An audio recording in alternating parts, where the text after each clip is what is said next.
hours. Look for the flowers and you'll find out it's truthful.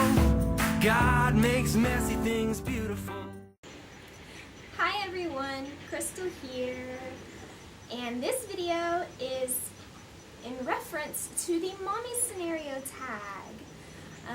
I discovered the tag on the channel Sam and Nia, because Nia posted it, and then she challenged and tagged her mommy viewers to accept the challenge and post their own videos. And what the mommy scenario is it's questions of different situations and stuff that you may experience with your children and how you would handle those situations. So I'm going to go ahead and start with the questions now. Sorry if it's a little windy out here. I took refuge in the barn. The kids are playing, so this is kind of my quiet place to do it. Alright, we're going to start with question number 1. Your kid is refusing to eat dinner. Do you stand your ground and demand that they eat what you made, or do you make something else? In the past, I would actually make something else for my oldest son, because he was very, very picky. He didn't start off picky. He ate everything under the sun, but then he became picky. And I was feeling really bad because I was so worried that he wasn't going to get food, so I would make him something else and everything. But now he is 4 years old, and he still tries to play the picky card because I know that there's things that he eats, and then the next day he'll decide that he doesn't like it. And so recently it's been, no, look, I know that you like this. This is what I made for dinner. I'm not making anything different. If you don't want to eat it, you don't have to eat it. You just won't have anything else to eat. So as of lately, no other meals are being made. It is, you're going to eat what's made for you, and that's it. Sorry. Question number 2. Your kid has a meltdown at the store. Nothing is working to calm them. Do you leave and come back another time, or do you grit your teeth and finish shopping? This is a scenario that I haven't really actually experienced because we don't really go off a whole lot. So when we do go out, the kids love it. They love getting out of the house. They love going to the stores and stuff. The only situations that I've had that are similar is my oldest, of course. He's the stubborn one. He didn't want to get out of the car a couple times, and he wanted to stay, and he wanted just, us to go in and leave him in the car, and I was like, no, we can't do that. So I stood there probably for about a good 15 minutes with him until he, calmed himself down, and I was like, finally he calmed down. I was like, are you over it? And he's like, yeah, let's go in. I was like, we just went through all of that for no reason. So for me, if I was to be in the store and I was already in the process of shopping and one of my children did have a meltdown, I probably wouldn't leave. I'd be like, you know what, kid, get over it. We're finishing what we've started. We're not coming back. Because it's probably not going to be any different the next time you come back. Question number 3. Your kid gets too many toys for their birthday. Do you make some returns or save them for a rainy day? This is a good question. And this is a question that my husband and I kind of put a stop to before it even happens. When it comes to birthdays and Christmas and all that, we do get asked what the kids would like, but we tend to say, okay, we don't have a big house, we don't need all these toys, they still have some good toys, so let's do this. We need craft supplies, art supplies, school supplies, so books are good. Paints, I love consumable gifts. Not necessarily ones that you eat, but consumable gifts like paints, crayons, Play-Doh, paper, all of that is awesome. So we already, go ahead and put that out there. This is what we want, this is what we need.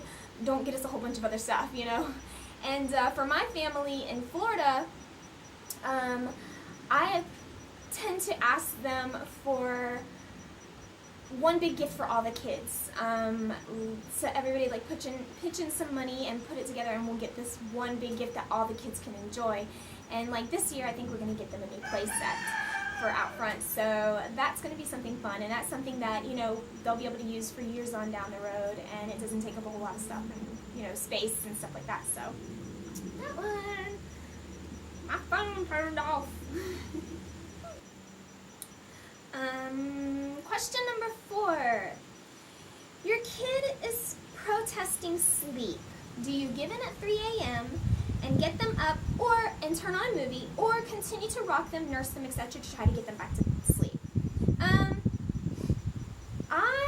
It all depends on the age of the child, and it all depends on the situation. If they are just up because they just want to be up and they don't want to go to sleep and that kind of deal, then I'd be like, kid, you know what? No. I actually have had this happen. I've showed them outside the window. I've, opened the curtains and I'm like, look, it is completely dark outside. All of our animals are asleep. Daddy's asleep. Brother and sister are asleep, or whatever. Mommy needs to sleep. We have to sleep. Our fish are asleep. So I show them that things are asleep at night. Nighttime is the time to sleep. That your body needs that rest so we can do fun things in the morning. So for me, it would be like, you know what, you're going back to bed. I'm sorry. Here's a drink, here's a cuddle, go to bed. But if it's something like where they're scared or they're sick and stuff like that, of course everybody knows you're gonna stay up with them.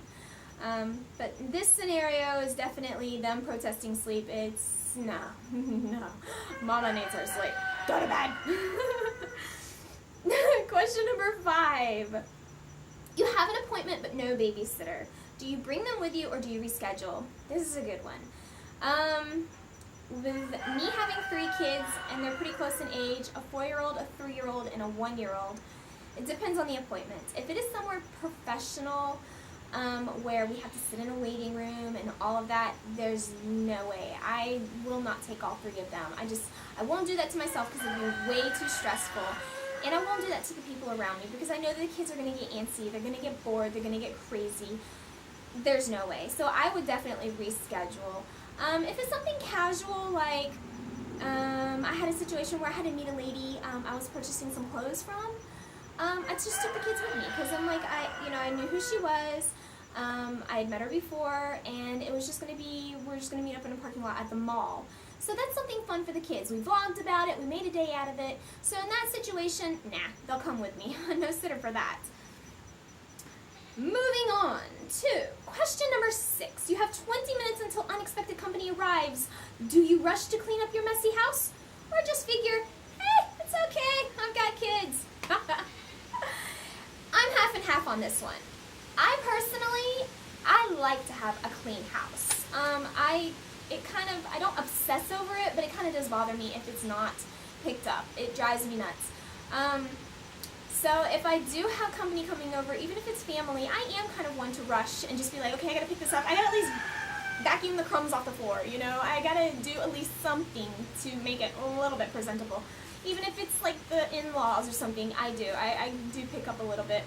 But I don't bend over backwards like, I have to scrub the toilet, I don't have to like rush to get the dishes done, but I'll clean the dishes off the table and put them at the sink.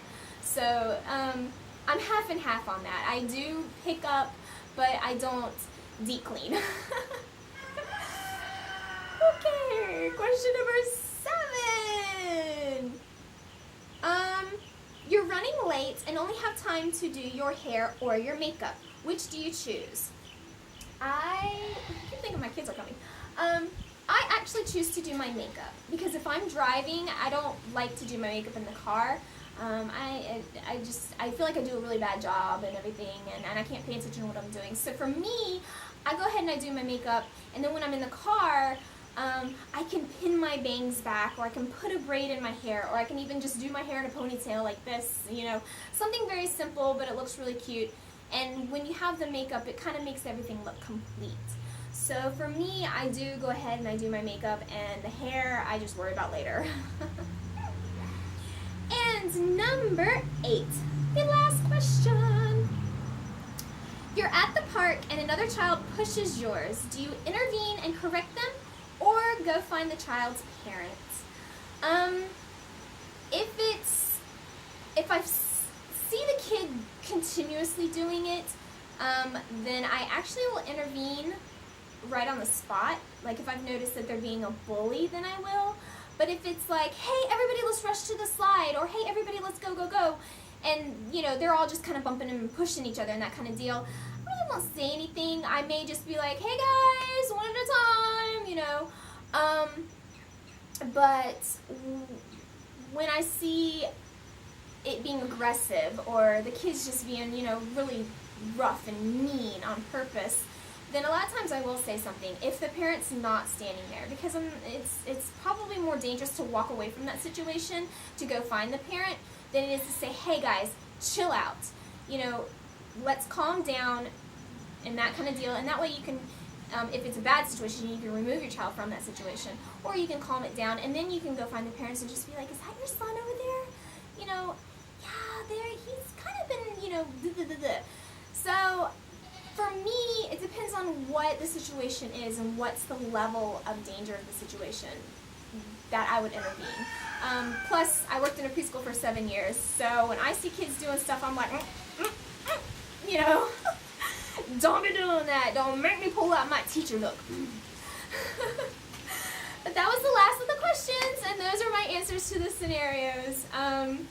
Any other mommies out there who think that they would like to join in, I tag you. As far as any of my personal friends, I actually am going to tag my Aunt Jennifer. She was a teacher as well, and I would love to hear what she would do in these scenarios. I want to tag my best friend Ashley. They don't have YouTube channels, but I know that they can do videos and put them up. And I'd also like to tag my cousin Kim, because she is a mommy and she's a fantastic mom, and I'd love to see what she would do in these situations. But that's going to be it, and I hope you guys have a great day. Bye!